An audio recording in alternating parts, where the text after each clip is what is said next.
Rindshuft so gemacht, wie sie eigentlich für deine beste Freundin, für deinen besten Freund machst. Ich zeige dir, wie es geht und was du alles brauchst dazu, ist bereits da.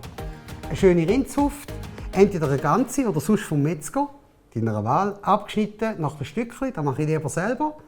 Die besten Gewürze in dem Universum, die besten Marinade in dem Universum, das war es schon. Und jetzt fangen wir an, die ganzen Sachen zu verarbeiten. Ich habe gehört, schneiden. Ein Brettchen, so dass ich ein bisschen auf die Seite, dass ich da schön Platz habe zum Umsäbeln. So, danke.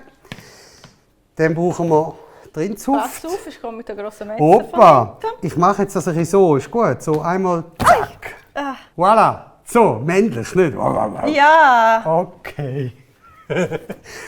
Darum immer Haushaltspapier auf der Seite haben. Das ist der beste Freund vom grillierenden Meister, grillierende Meisterin. Ich habe ganz viele Frauen erlebt, die perfekt grillen. Wir haben sogar an der Schweizer Meisterschaft vom Grillieren teilgenommen und selbstverständlich haben wir auch ein Preis gewonnen. Gut, jetzt muss es ja vor allem schnell gehen, weil wir wollen ja eigentlich bröteln. Jedes Rezept kann man natürlich auch für sich allein machen. Wenn du die anderen verpasst hast, die sind im gleichen Kanal rein, kannst du einfach schauen, in der Playlist steht die Grill-Session und dort drunter findest du alle. Bevor ich da jetzt aber den ersten Schnitt mache und mich hier von dem Messer ein bisschen flüchte, Das Messer habe ich. bitte ich dich jetzt gerade ein Like da unten zu machen und ich zeige dir, wie du das Fleisch super kannst verschneiden kannst. Der Vorteil ist, wenn du ein ganzes Stück kaufst, kannst du selber entscheiden. Jetzt hast du vielleicht Leute darunter, die lieber ein bisschen blutiger essen und andere, die es lieber ganz durch haben. Und wenn du das Fleisch selber schneidest, kannst du es ja selber beeinflussen, je nach Dicke, die du schneidest. Jetzt auch hier, ich sage nicht, ich mache jetzt aus dem 30 Steaks. Könnte ich machen, oder Carpaccio könnte man auch machen aus dem. Rinderhuft ist etwas mega Feines auf dem Grill. Jetzt mache ich einfach da vorne, nehme mal ein Stück weg und schneide da mal so zu. So. Das heisst, wir haben das erste Stückchen, das zweite. Und das sind nachher so sogenannte Huftsteaks. Und darf ich etwas dazu sagen? Jederzeit. Man macht sich das Leben nicht schwer. Er hebt so und schneidet so. Bitte nimmt nicht so ein schönes Stück Fleisch und schneidet so. Richtig. Bitte nicht. Es kann nur so gut sein, es ist nachher zäh, oder? Metzger sagt, mit den Fasern schneiden. Das merkt ihr aber sofort. Ich habe noch eine Ausnahme, aber die kommt später. Jetzt machen wir da weiter. So, jetzt mache ich hier verschiedene grosse Stücke. Sieht so gut aus. Und viele Leute sind dann so, oh nein, und wie finde ich denn raus, wenn es durch ist? Ich zeige euch nachher am Grill den Trick. Wie gesagt, ich mache das nicht das erste Mal. Ich habe das so viel gemacht und ich mache das so gern, dass ich einmal Patricia sogar abgelöst habe. Nämlich heute. Ich bleibe nur da. Aber er hat schon gesagt, man macht das so, wie man für die beste Freundin würde machen. Richtig. Der macht das für mich auch, unter anderem. Schön ist, das Stück habe ich bereits enthütet gekauft. Im Normalfall hat es noch so wie einen Silberfilm drüber und den müsst ihr zuerst wegnehmen. Wenn ihr das selber möchtet schneiden, vor allem das erste Mal, geht zum Metzger und sagen, bist du gut enthütet, dann macht er alles fertig und ihr könnt nur noch zusammensäbeln, so wie ich es jetzt mache. Sodeli. Und jetzt machen wir hier noch ein paar dünnere. Oh, die gehen zack, zack auf Die den gehen Grill. dann zack, zack. Schon passiert. Heisst, wir haben das Fleisch zugeschnitten auf ganz verschiedene Grössen. Brauchst du das Messer, Moment ne? schnell. Brauchst du noch? Excuse. Jetzt machen wir noch einen Trick. Das ist der, den der Metzger macht. Und zwar drücken wir das Fleisch leicht flach drücken. Seht ihr? Dadurch haben wir mehr Oberfläche über. Und mehr Oberfläche, gerade beim Bröteln, ist natürlich wichtig, damit es am Schluss auch gleichmäßig durch ist. So, dort haben wir so ein Silberteil parat Ja, gemacht. und da willst du gerade... Kann ich schnell hier reinlegen, weil sonst habe ich hier ein wenig Platz. So, schaut mal. Oh, ich hebe so, weil sonst glaube ich, kannst du nicht so gut sehen, gell? Dann machen wir auf dem Fondue Wenn ich Chinoise. schon da bin, dann heb da. Wenn du mal selber ein Chinoise anschneiden, nimmst du genau das gleiche Stück. Du musst es einfach ein bisschen in den Tiefkühler tun, dass es ein bisschen härter ist. Dann kann man auch dünner schneiden. Kannst du es tiptop dünn schneiden und es wird mega fein. Also für Carpaccio würde ich das auch machen. Zuerst Absolut. anfrieren, oder?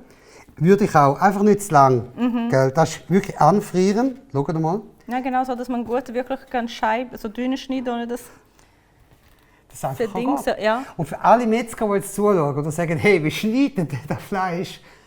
Entschuldigt bitte vielmal, ich mache es so gut, wie ich es kann. Mein Papa ist Metzger, ich bin Radio-Fernsehverkäufer. Und genau darum kann ich das trotzdem. Also für einen Radio- und Fernsehverkäufer würde ich sagen, schneidet das Fleisch ziemlich gut. Ja? Ich will sehen, wie alle Metzger vielleicht so gut können Radio- und Fernsehverkäufer. Kommt immer der Fall, aber gerne macht, gell? Genau. Ich glaube, wichtig ist immer, weil auch da Es war am Schluss ein Lebewesen gewesen, und wir möchten da auch ein bisschen huldigen. Darum tun wir das auch fein machen. Wir tun es nicht irgendwie zu Tod schlagen. Und ich sehe einen Menschen mit dem Fleisch haben wir und so. Und ich, ganz offen bin ich dagegen. Gut, wenn man wirklich so einen ganz dünnen Schnitzel machen will, aber das ist dann das Rezept, dann kann man klopfen. Schnitzel? Dann hat man so etwas. So, aber für da ist das letzte Fleisch. Stückchen. Schaut mal, da gibt noch so ein Probierli für den Koch und die Köchin. Seht ihr dann? So, voilà. Sehr gut. Geschnitten, Brettchen wieder auf die Seite, dann noch hinten die Töpfchen waschen. Es ist mega schön, wenn man einmal auch darf, die Sachen machen und halt auch ein bisschen darf rumsauen. Versteht ihr, was ich meine? Also rumsauen. Einfach so ein bisschen rumspielen. Eigentlich macht man das alles von außen. Aber ich habe gedacht, da ist das Licht ist am besten und ihr seht es super. Hier haben wir unsere Hufsteaks. Super schön. Selbstverständlich, und das sage ich mega gerne, bin ich auch stolz drauf, ist Schweizer Bio-Weidebeef. Weil auch da geht es wieder darum, lieber weniger Fleisch, dafür Feins. Absolut. Und das ist jetzt natürlich viel, weil ich darf heute dem ganzen Städteteam etwas Feins bröteln. Darum habe ich mehr gekauft. Weißt du was? Dann machen wir es wieder in Säckchen. Ist am einfachsten zum Trennen, Dann ist weil wir super. müssen nachher noch 2-3 Meter laufen zum Grillen. Tipptopp. Und wir wissen nachher auch, was wir zusammen gemacht Ich haben. weiss jetzt, wo die Säckel sind. Gleiche Größe oder willst du kleiner? Ich würde die grossen nehmen. Die sind am einfachsten auch zum Händlerchen, zum Anschreiben. Und jetzt würde ich es aber würzen, tue ich es anders. Ich nehme jetzt wirklich so ein Stablerli, Ja. so eine schöne Platte. Dann kann ich es hier rein würzen und nachher kannst du es schön einpacken. Ist das gut? Gut. Also wie viele verschiedene machst Jetzt habe ich 2, 4, 6, 8, 10, 12 Steaks. Ich würde sicher das Gückeli-Gewürz nehmen, für das Rindfleisch. Und alle, die jetzt sagen, ja, aber Stegi, das ist ja Gückeli-Gewürz, genau. Das Gückeli-Gewürz und das Fleischgewürz sind mega ähnlich. Der grosse Unterschied liegt nur im Rosmarin. Da haben wir den Rosmarin anders drin, plus nochmal 2 Keimzutaten, die ich hier nicht verrate, versus ein Fleischgewürz. Und das Thema ist, die Aromatisierung komplett verschieden. Also sicher die 2. Eins puristisch nur mit Steighauspfeffer, Fein. habe ich 3. Willst du noch Und dann würde ich Marinade? sicher noch 4 Marinaden. Ja, ich brauche 1, 2, 3, 4, 5, 6, 7 Säckchen. Also dann ist jeder fast anders. Ja, genau. Okay. Und dann schneiden wir die ganz viel auf am Schluss und dann kann jeder noch etwas probieren. Also ich habe schon wieder vergessen, wie viele Säckel sind. 1, 2, 3, 7. 4, 5, 6, 7. Genau. Gut. Dann nehme ich da bereits das erste Führer. So. 7. Also, nehme ein Stückchen Fleisch. Hände sind immer noch die besten Werkzeuge. So, absolut. Ich bin eigentlich dagegen, dass man alles in Plastik einpackt und dann erst anfängt. Und da seht ihr auch wieder, es ist bewusst dünn, weil das Rindfleisch ist so fein, dass es eigentlich gar nicht viel Gewürz braucht. So, fast mal ich ganz für dich so. Ganz lieb, danke. Habe ich hier einmal eins mit dem Gückeli-Gewürz, bin ich der Meinung. Jawohl. Machen wir nochmal eins. Nehmen wir da noch ein grösseres, das da. So, Du tust das so schön massieren. Dann und weil ihr das so habt, könnt ihr hier gerade, ist gerade gut, schau, den Rest gerade Platz hier unten. brauchen. So, super. tipptopp. Seht ihr, auch hier nicht wirklich ein Haufen drauf. Ich meine, das ist natürlich schön für den Städte, aber da braucht es gar nicht. Also so, das ist das Gückeli, du noch schreiben. Genau. Dann komme ich ins zweite Säckchen über. Machst die Hände sauber. Und dann macht er puristisch jetzt. Jetzt machen wir puristisch. So Jetzt schön. machen wir so, wie Fleisch eigentlich muss sein. Einfach Fleisch, nehme ich ein grosses hier, zack. Ah, ich liebe den dort. Dann da kann ich dir die Steighauspfeffer, schwarzen, weißen, grünen Pfeffer, Peperoncini und Meersalz. Muss immer schauen, wie man Gückeli schreibt. Müsst ihr so viele verschiedene Sachen nehmen beim Grillen? Überhaupt Nein. nicht. Aber ich habe mega Freude, mal Begeisterung zu sehen von den Leuten, die sagen, wow, das ist jetzt auch Huft, aber die schmeckt ganz anders. Versteht ihr, was ich meine? Darum, ja, und weil ich natürlich alles da habe. Und ich So. muss sagen, er kommt nicht so oft zu kochen, Kinder kochen. Und wenn er schon dazu kommt, Ja, da will will er alles machen. Will ich auch alles brauchen. Ich finde, möglichst verschieden muss ein Grillbuffet Sehr sein. gut. Machst du auch zweites oder nur eines? Dann machen wir noch eins. So, Gut. da gibt es jetzt Exklusive. Oh. Was kommt da jetzt? Jetzt machen wir noch das Fleischgewürz natürlich, ganz Gut. normales. So, also Fleischgewürz, nehmen wir das nächste. Zack. Auch ein bisschen drüber, komm. Gut, lange, tipptopp. So, da noch, nur noch ein bisschen. Gut, perfekt. Da zweimal. Auch hier Fleischgewürz, Säckchen, bitteschön. Gib mir den Barbecue-Rub noch führen. Super. Habe ich fast vergessen. Habe ich vergessen, wenn ich ehrlich bin. Aber habe ich jetzt gerade gesehen, darum habe ich nicht vergessen. Das ist eben wichtig, hast du schon mehrmals hier gesagt. Alles, was man braucht, stellt man parat bei sich. Dann vergisst man nicht. Auch wenn man vergisst, wird man selber daran erinnern. Genau, weil es steht ja dann rum. Der Barbecue Rub ist etwas ganz Spezielles. Und zwar ist das die erste Gewürzmischung mit ein bisschen Raucharoma drin. Und es ist eigentlich wie eine trockene Marinade. Das heisst, auch da ist dankbar, wenn man sich ein bisschen länger einziehen lässt. Weil wir aber jetzt zum einen ins Säckchen reingehen, das hilft schon mal, dass es mehr durchzieht. Und zum Zweiten auch noch nicht gerade jetzt direkt auf den Grill, sondern erst, wenn wir alles vorbereitet haben, wird auch butterzart. Barbecue Rub. Das ist der Barbecue Rub. Sehr gut. Dann brauchen wir jetzt noch das Säckchen. Jetzt mal schauen, das ist ganz dünnes. So, tipptopp. Jetzt nehmen wir das hier, so ein bisschen mitgelassen. Aber lass ich den Abstand, ich kann nachher So, putzen. und dann tun wir auf das Knoblauch. Und da ist wieder das gleiche Prinzip. Ich tue da ein bisschen rein und du tust ein bisschen massieren. So, sehr gut. Perfekt. Ich habe jetzt schon Freude, wie das schmeckt. Die ganzen frischen Zutaten schmeckt man mega in diesen Gewürzen rein. Das will man nicht permanent auf Halde produzieren, sondern auf Bestellung. Das heißt, alle 1,5 Monate tun wir das komplette Lager wir neu abfüllen. Gut, nehmen wir das nächste. Da gibt es jetzt ein Dickers, da hätte ich gerne Cognac-Marinade. Das ist die dort. Sehen Sie, jetzt kann ich nur noch reden. Jetzt bin ich quasi auf Autopilot am Kochen. Das macht er nicht gern, gell? Also, Cognac-Marinade, aber ich muss auch noch dazu kommen zum Schreiben. Dann kannst du das nächste Säckchen einfach gehen und ich probiere mal die Trick anzuwenden. Sehen Sie? Also, wir haben vorher gelernt, oder in einem anderen Video gelernt, dass wir hier so oben einen Rand geben an jedes Säckchen, weil dann wird der Rand sicher nicht voll. Und dann nehmen wir das nächste Stückchen Fleisch, das hier, und machen hier zum Beispiel, wenn wir Knoblauch haben wir schon, dann nehmen wir die Honigmarinade jetzt. So, jetzt sagen ihr da vielleicht auch wieder, ja, aber Honig passt da wirklich zum Rind. Ja. Voilà. Oh, das hat nicht mich gefragt. Ist sonst niemand da. Voilà, mariniert, Honigmarinade. Und da ist schon wieder eins vorbereitet rausgekommen. Dann nehmen wir hier jetzt für die zwei kleineren Stückchen, die ich habe, die tue ich miteinander in ein Säckchen rein. Für die nehmen wir nachher noch die Metzger-Marinade, die noch fehlt. Die Urmarinade vom Stedi. Rindfleisch, Schweinfleisch, Gückeli, Lammfleisch, ist eigentlich egal, wie ihr es braucht. Es geht ja nur darum, wir möchten es ein bisschen marinieren, dass es nachher auch fein schmeckt. Wahnsinn. Wisst ihr da, die Farbe und den Geschmack kenne ich seit ich 5 bin. Ich werde dieses Jahr 50 und mein Daddy hat 1980 angefangen als kleiner Gewürzmischer. Und ja, ich sage nicht, dass ich im Shoppen hatte, aber fast.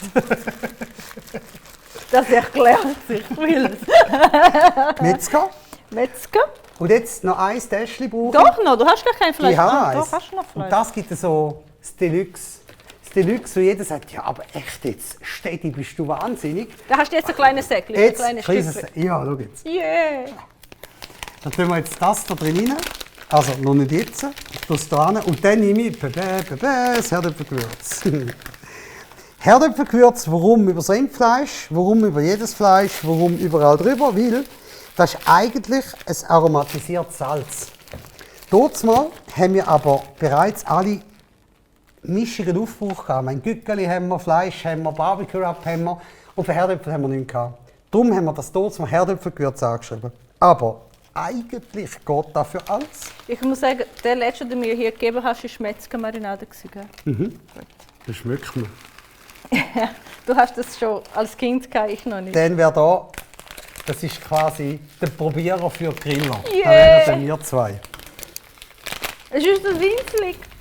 Das kannst du allein probieren. Ich probiere die anderen dafür, das ist so klein. Aber sicher fein. Guck mal, da mache ich so, dass alle Platz hier haben. Wenn euch auffällt, dass das Ganze relativ schnell geht, das ist ja genau der Sinn und Zweck der Übung. Weil eigentlich wollen wir ja bröteln und essen. So, darum muss eine Vorbereitung schnell gehen. Mehr Tipps und Tricks findest du da unten und auch auf unserem YouTube-Kanal. Also soll ich dir zeigen, wie ich das mache? Guck mal. Sage ich auch etwas. Weißt, ich schnorre auch gerne. Zeigen. Weil wenn ich einfach so mache, dann kann Saft und wer weiß was, dass hier noch rauskommen. Dann falte ich so erst hier oben so und erst dann so ums Fleisch, weißt, dann passiert nichts. sind jeder so schön separat. Seht ihr? Und darum ist auch, bei mir wäre ein riesen Chaos, es würde alles irgendwo rumliegen. Und genau darum bin ich dankbar, bist du dabei. Genau liebe darum, Patricia. wir ergänzen uns. So gut, guck mal. Und deswegen machen wir das jetzt auch schon urlang zusammen. Sieht ein bisschen viel Plastik aus, ist aber nötig, damit man wirklich den Geschmack trennt. Ich würde sagen, die muss man nicht unbedingt jetzt haben wir am Schluss 9 verschiedene sogar. Ja, ich meine, das ist für euch zum muss man Zeigen. nicht. Aber ihr werdet nachher sehen, wie die Leute reagieren. Du kannst wirklich von diesen 9 1, 2, 3 wählen und dann braucht man auch schon weniger Plastik. Wunderbar, und das kommt jetzt wohin? Jetzt gehen wir auf den Grill. Mikro? Mitkommen. Ich laufe mit. Bevor wir die Sticks zusammen zubereiten, habe ich hier einen kurzen Bonus für dich und eine Überraschung für Stedi. Nämlich ein bisschen Farbe auf dem Grill. Bitte, Fleisch ist schön und gut, aber wir brauchen auch Abwechslung.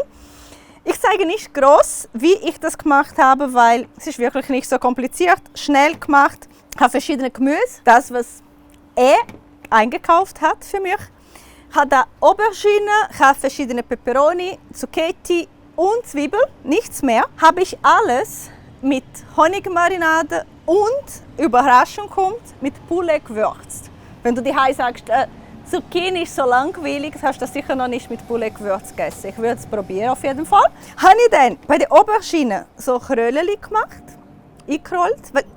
Es ist viel einfacher, oder? Wenn man jede Aubergine-Scheibe nachher auf dem Grill muss drehen, die ganze Zeit umdrehen, ist das mühsam. Sie zerfallen so fast. Deswegen Kröllchen und dann eingesteckt. Und jetzt machen wir das auf dem Grill. Die Temperatur stimmt überall. Es macht richtig tsch, wenn ich drauf lege. Hast du gehört jetzt, gell? Machen wir noch so. Und jetzt nehme ich mein Wägeli wieder mit und ich kann ein Stück zubereiten.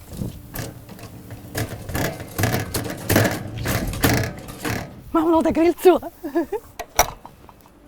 Sind wir noch da? Sehr gut. Voilà! Sehr gut. Wie wir es vorher vorbereitet haben. Ich hole mal mein Wägeli. Perfekt, perfekt. Ich mache das schon mal auf und schaue da mal drin rein. Jetzt müsst ihr Das ist gut. Wow! Wuhu. Riesige Überraschung. Danke viel. Es soll am Schluss auch ein bisschen farbig sein auf dem Grill. Das sieht's, oder? Und es ist jetzt schon fast fertig. Also wir müssen jetzt schnell mit den Sticks. Jetzt gehen wir ein bisschen rüber, Das ist gut. dass wir hier schön grillflächig sind. Super. Und jetzt- ich helfe dir. Wo willst du da? Am einfachsten hilfst du mir, wenn du aufmachst, die Sorten sagst. Ich möchte euch erinnern, wir haben ganz viele verschiedene Sorten gemacht. Und ich zeige euch jetzt, beim Steakbrötchen gibt es 2 Varianten. Die eine ist Vollgas, also wirklich Barbecue-Style, heisst Grill aufheizen und dann nur schon schnell und wieder weg. Also, da haben wir einmal Oder Poulet, für dich das nicht. Gückeli-Gewürz. Sind alle normal Rindstück, aber mit Kügeli-Gewürz. Gückeli-Gewürz, genau. Jetzt wichtig ist, Machst du 2? ich sehe einmal mega viele Leute, die so wie einen Marathon haben mit dem Drüllen. Eigentlich ist es ganz einfach. Ihr müsst Sachen einmal drauflegen und dann einfach warten. Ich zeige euch nachher, wenn es parat ist, zum Drüllen. Puristisch. Wow, Nur Stickhuspfeffer. und Liebe. Sehr gut. Oh, dann haben wir den hier. Die Farbe verrettet schon, gell? Knoblauchmarinade gegen Vampir und für alle, die wirklich gerne Knoblauch haben. Ja, So, es ist oder? richtig knoblauch. Und jetzt ist vielleicht noch mal etwas. Ihr seht gerade, ich stiche ins Fleisch hinein. Ich erzähle gerade auch etwas dazu. Das ist Abflammen. Für mich ist es so, ich habe mit dieser Gabel ein extrem gutes Gefühl. Ich weiss, wo das Fleisch liegt. Und ich kann es nachher auch, das sehen wir im nächsten Moment, gut testen, ob es schon richtig ist, um nachher wegzunehmen. Das ist der berühmteste Rap. Hoppa, Barbecue Rub! Was vielleicht auch noch wichtig ist, wir bröteln jetzt hier auf einem Holzkohlengrill. Das heisst, wir haben unten wirklich süttige Hitze. Und ihr seht, dass, obwohl wir stetige Marinade drauf haben, nichts tropft. Und das ist eines der Geheimnisse dieser genialen Marinaden. Sie tropfen nicht, sie räuchern nicht, genau gleich wie das Trockengewürz. Ganz klassisch, Fleischgewürz. Hoppa, Fleischgewürz, immer fein. So, dann. Wie gesagt, ihr könnt daheim auch 2, 3 verschiedene Gewürze und mischen. wir müssen auch nicht jeden in ein Säckchen tun. Aber das ist für uns hier gut gewesen, zum Transportieren. Da haben wir meinen Schatz Honigmarinade. Hoppa, Honigmarinade tun wir selbstverständlich da vorne. Den tun wir jetzt nicht zu nahe aufs Feuer. Das Feuer ist hier in der Mitte schön warm. Weil dann können wir hier ganz einfach verhindern, dass es zu fest karamellisiert und schwarz wird. Gut aufpassen. Da haben wir die Cognac-Marinade. Ja, Klassiker. Also ich würde das jetzt farblich nicht. Mal, die hat es ein bisschen mehr rot, gell? Das ist ja so. Ich habe das Gefühl. Farbig ist es noch schwierig, darum ist es gut, Ja. haben wir es jetzt so schön aufteilt. Man kann drauf riechen. Dann also jetzt, Sind ihr auch schon neugierig, wie es nachher schmeckt? Also ich weiss das es ist schon. der kleine, das ist unser Tester. Genau. Mit Herdöpfelgewürz. Sehr gut, sehr gut. Auch das muss probiert werden. Voilà. Und zu allerletzt, was fehlt noch? Last but not least, ich würde sagen, die Metzgermarinade fehlt noch. Wow, der Zum ist voll Kopf dabei. aus, habt ihr gemerkt? Also Metzgermarinade haben wir da noch. So, Deli.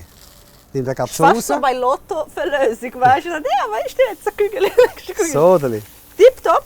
Wenn ihr jetzt drauf schaut, sieht es wunderbar farbig aus. Und das ist eigentlich auch der Spaß, wenn man mehrere Sachen nimmt, um das Ganze aromatisieren. Stellt euch nachher vor, wenn wir die oben abnehmen, die Stückchen, dann können wir sagen, oh, das ist ein bisschen mit Knoblauch, das ist ein bisschen mit dem. Und darum habe ich mega gerne verschiedene Geschmäcker. Bei allen Marinaden ist immer das Gleiche zu sagen. Keine tropft runter, keine brennt.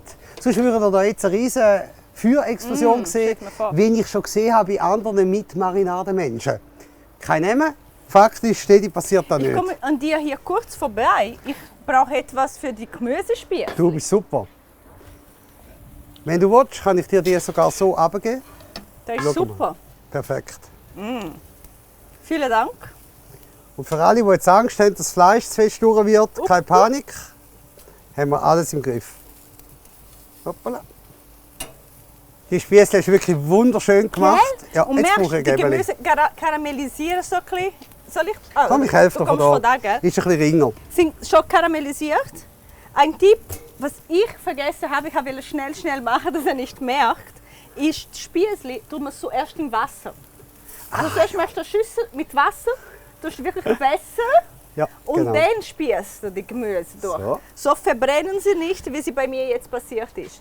Sind also nicht ganz, So aber in der Mitte teilweise gerade verbrennt. stehen. Perfekt. Ich habe wirklich schnell machen, damit es hier parat ist, wenn er kommt, oder? Und deswegen, also die Hai unbedingt zuerst wässern.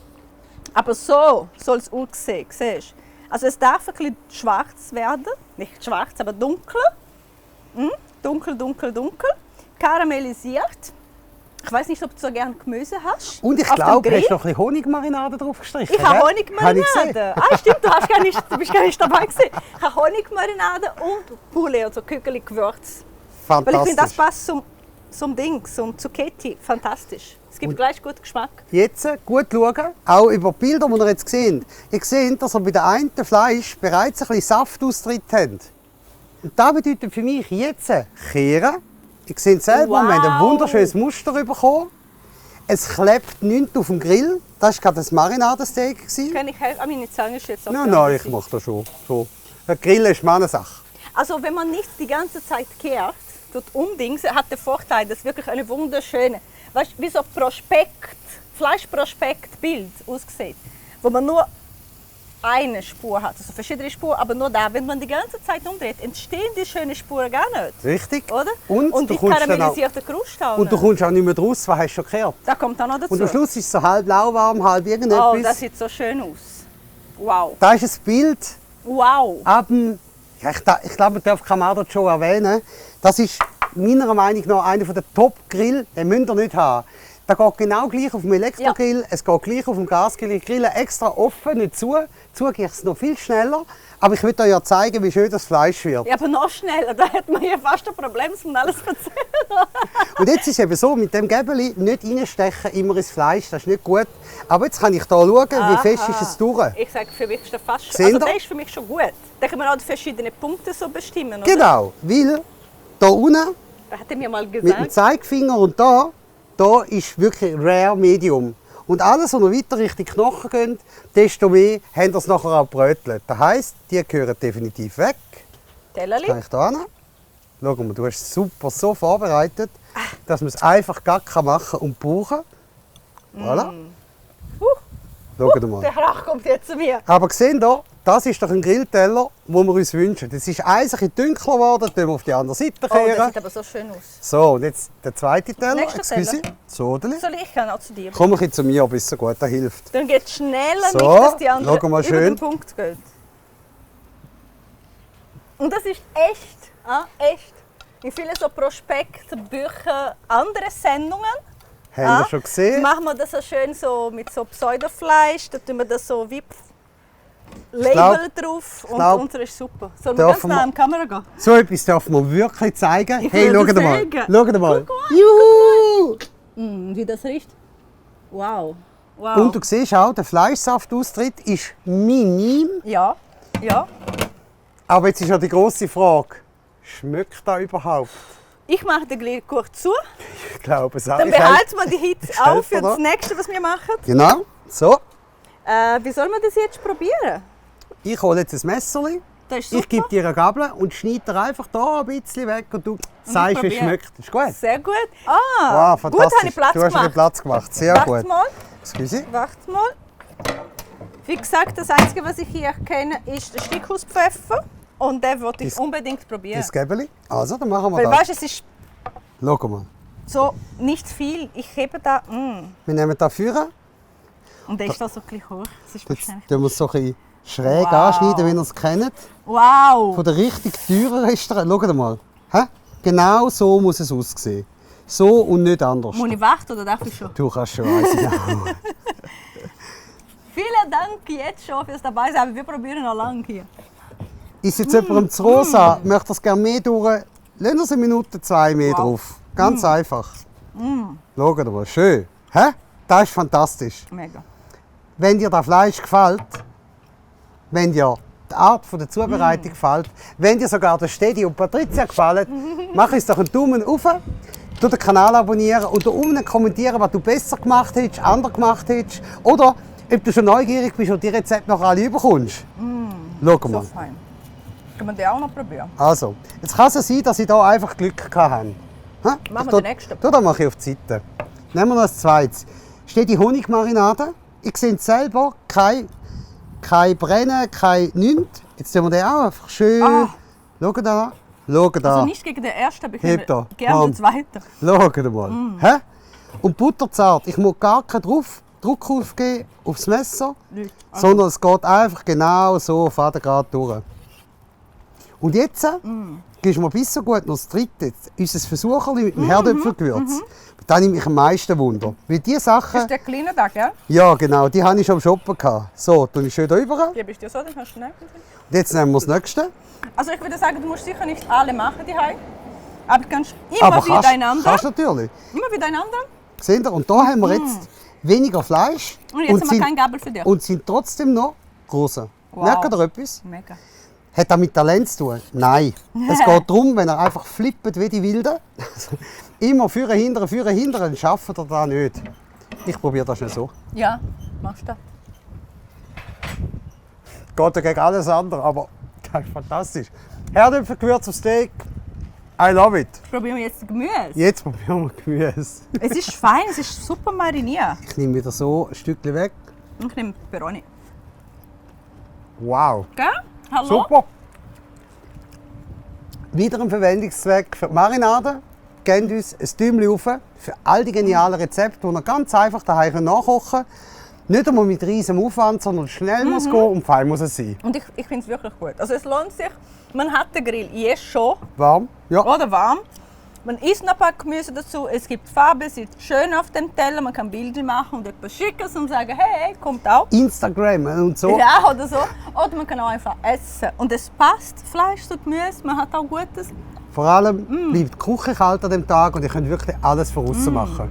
Hey, danke. super. Coole Überraschung. Sehr gut. Und dir? Vielen Dank. Schönen Tag Ja. und bis nächstes Mal. Tschüss. Ciao, ciao.